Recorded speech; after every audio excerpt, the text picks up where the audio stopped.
Top to bottom হলে সব first দেখতে হয় কান দেখতে হয়, ফার্স্ট কান থেকে শুরু করতে হয়, মাথা দেখতে হয়, তারপরে লাস্ট হয়ে যায়। সব ফার্স্ট কান। ইয়ার ইকুয়াল কি করে করব? কানটাকে এইভাবে নিয়ে 5 সেকেন্ড রাখবো, দিয়ে ছেড়ে দেবো। এটা হচ্ছে ইমিডিয়েট ইকুয়াল হচ্ছে, চলে যাচ্ছে। তার মানে এটা টার্ম আছে, এটা মানে কি হবে? স্লোলি, ঠিক আছে। তারপরে কি হলো? স্কিন হয়ে গেল, লালু হয়ে গেল, ইয়ার হয়ে গেল, ব্রেস্ট। ব্রেস্ট নডিউল কি করে আমি দেখবো? হ্যাঁ, ওপর নিচে দিবি। ব্রেস্ট নডিউল দেখার জন্য এই যে হাত দিয়ে এইভাবে আসতে হবে, এরকম প্রেস করে করে আসতে হবে। এখানে একটা হার্ড মার্ক পাবো, সেখানে আটকে দাঁড়াবো। আর এই মার্ক সেম এই পাশ থেকে এইভাবে এসে এখানে দেখবো যে এখানে হার্ড আছে, দাঁড়াবো। উপর থেকেও সেম জিনিস, এই আর নিচ থেকেও সেম। এইভাবে করে এটাকে ডায়ামিটারটা দেখবো, ঠিক আছে। ডায়ামিটার কত নিচে হলে প্রবলেম? 5 এর নিচে হলে প্রিটাম, আর 5 এর উপরে হলে টার্ম, তাই তো? তার সাথে কালার দেখতে হবে, ঠিক আছে। কোনটা পিঙ্ক, কোনটা হোয়াইট, এগুলো কালার দেখতে হবে। তারপরে কি দেখব? জেনেটালিয়া। জেনেটালিয়াতে কি হয়? ছেলেদের ক্ষেত্রে রুগোসিটি দেখতে হবে, রুগোসিটি দেখতে হবে। আর যে স্কোটামটা ফুললি ফর্ম নাকি নট ফর্ম, ঠিক আছে। যদি ফুললি ফর্মড হয় তার মধ্যে টেস্টিস থাকে, সেটাকে হচ্ছে টার্ম বাচ্চা, পোস্ট টার্ম বাচ্চা বলা হয়। টার্ম বাচ্চা হচ্ছে ফুললি ফর্ম থাকবে, টেস্টিস থাকতেও পারে নাও থাকতে পারে। প্লাস প্রিটামের ক্ষেত্রে স্কোটাম ইল ফর্ম, ঠিক আছে। অল্প একটু তৈরি হবে, কোনো রকম রুগোসিটি থাকবে না। হতে পারে কি অ্যান্টেরিয়র টু 1/3 রুগোসিটি থাকতে পারে, পোস্টেরিয়র টু 1/3 থাকবেই না। আর 2 নম্বর কি দেখতে হবে? কোনো রকম টেস্টিস থাকবে না স্কোটামে, ঠিক আছে। আইদার ক্যানালে থাকবে, না হলে অ্যাবডোমেনে থাকবে। তারপরে লাস্ট হচ্ছে আইস দেখতে হবে। আইস আর ইয়ার। আইস কি দেখব? আইস ওপেন আর ক্লোজ কি? টার্ম এটা তো সবাই চোখ খুলবে। Light reflex. লিডে কি দেখব? আইলেস লিড ফিউজ মানে কি? লিড ফিউজ মানেটা কি? তুই এই কি এটা জয়েন হয়েছে কি? বাচ্চাগুলো দেখেছিস চোখ সব সময় বন্ধ থাকে, চোখ খুলতে পারে না, চোখ তৈরি হয় না, দ্যাট ইজ হচ্ছে লিড ফিউজ। এগুলো কত উইকসে বাচ্চাদের হয়? মেনলি 20 উইকস, 22 উইকস, ঠিক আছে। 28 উইকসে পরে চোখটা খুলতে পারে, তার আগে চোখটা খুলতে পারে না, ঠিক আছে। তো এগুলো হচ্ছে ফিজিক্যাল ম্যাচুরিটি। এই অনুযায়ী তোকে স্কোর করতে হবে। স্কোর কত? -1 টু প্লাস কত? +5, ঠিক আছে। স্কোর বসাতে হবে। এবার হচ্ছে নিউরোমাসকুলার ম্যাচুরিটি, এটা হচ্ছে মেন। এখান থেকে অর্ধেক রিফ্লেক্স দেখা হয়ে যাবে। তো সবার ফার্স্ট হচ্ছে পশ্চার। এর পশ্চার কেমন আছে? যখনই কোনো পেশেন্টের রিফ্লেক্স বা ম্যাচুরিটি দেখতে হয়, তখন বাচ্চাকে কাম অ্যান্ড কোয়াইট থাকতে হবে, ঘুমিয়ে থাকতে হবে, না হলে এরকম কান্নাকাটি করলে দেখা খুব কঠিন। তো যাই হোক, পশ্চার কেমন আছে? All the well flex, flex আছে। তাহলে অল ফ্লেক্স হলে কত হবে? 4 হবে। যদি হাত দুটো ফ্লেক্স থাকে, পা দুটো এক্সটেন্ড থাকে, তাহলে কি হবে? 3। হাত দুটো এবার এক্সটেন্ড, পা দুটো এক্সটেন্ড, কত হবে? 2 হাত এক্সটেন্ড, পা এক্সটেন্ড, 2 1 0 0 0, তাই তো? এটা হচ্ছে পশ্চার হবে। তারপরে স্কোয়ার উইন্ডো সাইন কি সেটা? তাহলে বাচ্চার হাতটাকে নিতে হবে, নিয়ে এটাকে এইভাবে প্রেস করতে হবে। এই যে অ্যাঙ্গেলটা, এই অ্যাঙ্গেলটা টার্মের কি হবে? বেশি হবে না কম হবে? আর পিটামের কি হবে?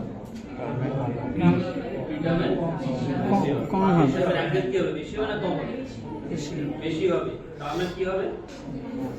0 ডিগ্রি কাছাকাছি। এটা না বেশি খেলা বেশি হবে। কার্টিলেজ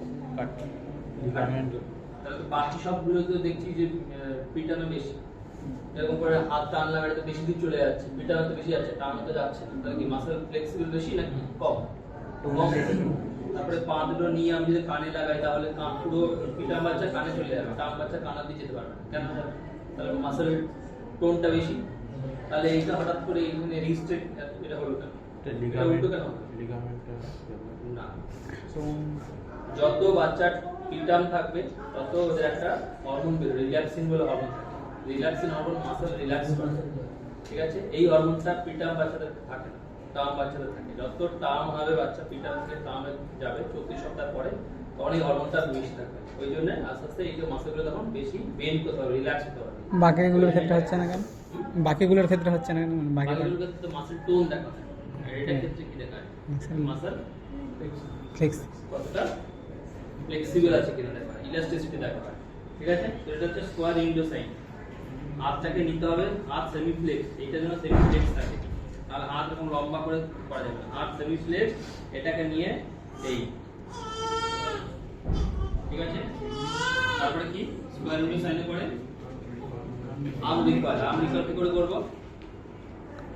হাতটাকে নেব, হাতটাকে এইখানে সাপোর্ট দিতে হবে, অলওয়েজ সাপোর্ট দেয়, হয় বেডে সাপোর্ট দেবো, নাহলে নিজের হাতের উপর সাপোর্ট দিয়ে হাতটাকে এরকম রেখে ছেড়ে দেবো। তো এই দেখে এটা ঘুমিয়ে থাকলে হয়, আসলে জেগে থাকলে এই করলে বাচ্চাটা এই চলে যাচ্ছে। তাহলে কি আর্ম রিকয়েল কুইক হচ্ছে না স্লো হচ্ছে সেটা দেখতে হবে। যদি আর্ম রিকয়েল এইভাবে রেখে দিলাম, এইভাবেই থাকলো, তাহলে কি হবে? এক্সটেন্ড থাকবে, তাহলে প্রিটার্ম হচ্ছে। আর যদি এখান থেকে নেওয়ার পর সঙ্গে সঙ্গে চলে যায়, তাহলে টার্ম হচ্ছে। এই টার্ম কতটা কুইক হচ্ছে সেটা দেখতে হবে। এরপর কি যত সিক্সেস আছে পপলেটিয়া ল্যাঙ্গেজ, কি করে দেখো পপলেটিয়া ল্যাঙ্গেজ?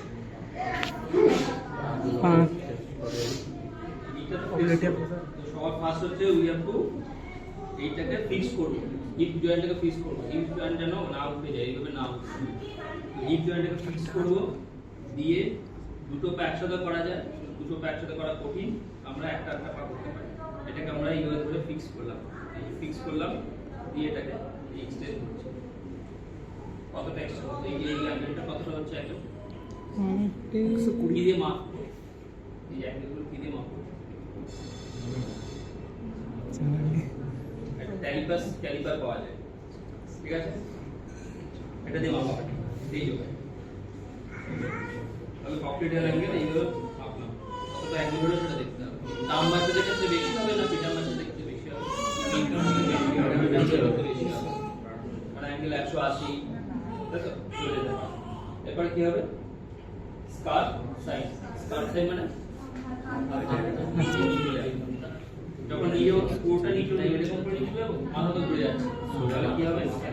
মিড লাইন পজিশন করে এটা মিড লাইন রাখবো, বডিকে মিড লাইন এখানে ফিক্স, গলায় যেন চাপ না পড়ে, এখানে ফিক্স করে এই দেখো কতটা যাচ্ছে, এর থেকে বেশি যাচ্ছে না, তাহলে এই ফুলটা উঠে যাচ্ছে, এর থেকে বেশি যাচ্ছে না, ওটা হাইড্রেস সম্পূর্ণ চলে যায়, তাহলে হয়ে গেল।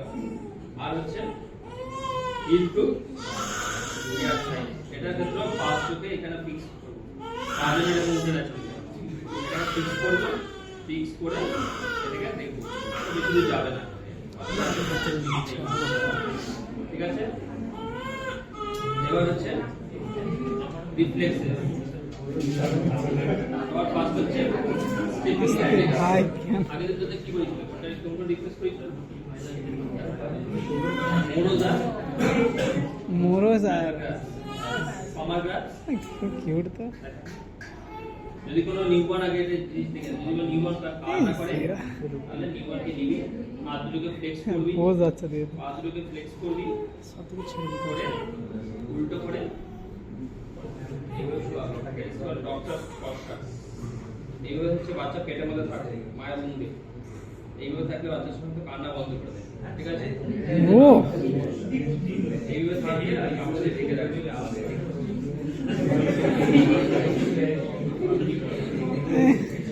খুব সুন্দর হাসি দিয়েছে, ঠান্ডা বন্ধ করে দেবে।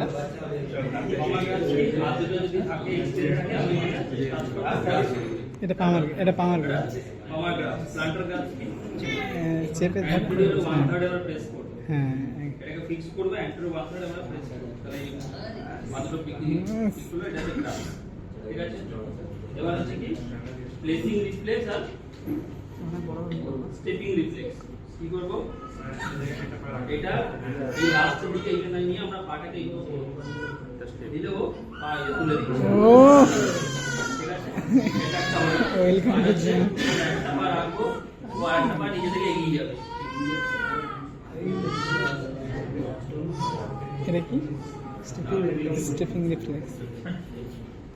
এটাকে রাখলেও নিজে থেকে স্লিপ কাটছে। বড় হয়ে মিসি হবে ভাই।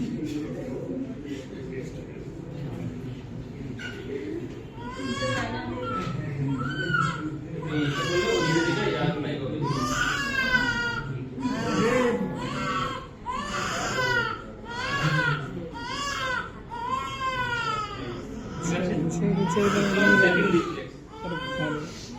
প্যারাসুট রিফ্লেক্স কি?